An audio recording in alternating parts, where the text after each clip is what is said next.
একজন অভিনেতার মধ্যে বহু অভিনেতা শ্রী মামুটি পদ্মভূষণ 2026-এ সম্মানিত। একটি বাচ্চা রূপালী পর্দার স্বপ্ন দেখেছিল। বছরের পর বছর সাধনা তাকে ভারতীয় সিনেমায় নিজের জায়গা করে দিয়েছে। আমার বাবা আমাকে ডাক্তার বানাতে চেয়েছিলেন। ঘটনাচক্রে আমি একজন আইনজীবী হয়েছিলাম, আর শেষে একজন অভিনেতা। কিন্তু যখন আমি পর্দায় আমার প্রথম ছবি দেখলাম, তখন আমি পর্দারই একজন অভিনেতা হতে চেয়েছিলাম। আমি তার জন্য আকুল ছিলাম, সংগ্রাম করেছি, স্বপ্ন বুনেছি। শৈশবের পর একটু এদিক ওদিক ছুটেছি, দু একটা দৃশ্যেও অভিনয় করেছি। তারপর আমি আইন চর্চা শুরু করি, আমার বিয়ে হয়ে যায়, আর তারপরেই আমি একটা বড় চরিত্রে অভিনয়ের সুযোগ পাই।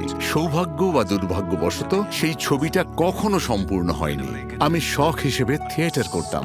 আমি একজন মিমিক্রি শিল্পীও ছিলাম। যখনই সময় পেতাম থিয়েটার করতাম, কিন্তু আমার আসল নেশা ছিল সিনেমা। আমি সংগ্রাম করেছিলাম, মানুষের সঙ্গে, পরিচালকদের সঙ্গে দেখা করতাম। তারা আমার মধ্যে কোনো না কোনো খুঁত খুঁজে বের করে আমাকে ফিরিয়ে দিত। ওগুলো ভীষণ হতাশার মুহূর্ত ছিল। কিন্তু শেষে মিস্টার এমটি আমার সঙ্গে দেখা করলেন। তিনি আমার ওপর একটু ভরসা রেখেছিলেন, আমার মধ্যে কিছুটা আস্থাও রেখেছিলেন, এবং আমাকে একটা সুযোগ দিয়েছিলেন। সেখান থেকেই শুরু হয় নিরন্তর সংগ্রাম। সিনেমাকে গভীরভাবে বুঝেছি, তার সূক্ষ্ম দিকগুলো শিখেছি। একজন সাধারণ অভিনেতা হয়ে উঠতে আমার অনেক সময় লেগেছে। কোনো চরিত্রই আমাকে চ্যালেঞ্জ করতে পারে না, কারণ আমার আছে আবেগ, নিষ্ঠা আর সততা। তবে আমি সব সময় স্টারের বদলে একজন অভিনেতা হতে চেয়েছি। আমি আজও একজন অভিনেতা, অভিনেতাই হতে চেয়েছিলাম, এবং সব সময় একজন অভিনেতাই হয়ে থাকব।